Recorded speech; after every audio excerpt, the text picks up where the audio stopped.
Et il y a une idée qui me semble intéressante, et d'ailleurs le président de la République, je crois, la glisse en filigrane dans une de ses dernières tribunes, c'est l'introduction d'un taux différencié pour les actifs verts et les actifs bruns, taux qui pourrait notamment trouver à s'appliquer pour toutes les actions de rénovation énergétique. Si j'entends qu'il était compliqué d'avoir une politique de ce type tant qu'on était dans un contexte inflationniste, à partir du moment où, effectivement, comme vous l'avez indiqué dans votre propos liminaire, on s'oriente plutôt vers une diminution des taux directeurs, cette distinction pourrait trouver à s'opérer. Est-ce que c'est des choses que la Banque de France va pousser ? Madame Lavarde a évoqué effectivement la question des taux différenciés. Je voulais savoir si la Banque de France, effectivement, est en capacité de pouvoir les mettre en œuvre avec une majoration significative des taux pour les investissements bruns, bien évidemment, et une minoration pour les investissements verts.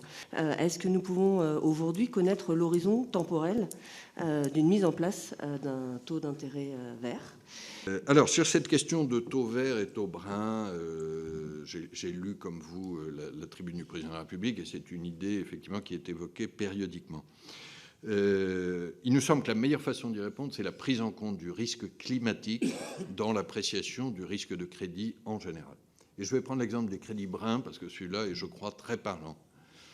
Aujourd'hui, c'est une des choses que nous poussons avec le fameux NGFS, mais encore plus que nous poussons très directement avec la CPR et la supervision européenne. Nous obligeons les banques à suivre leurs risques climatiques, à les rendre publics et à les maîtriser.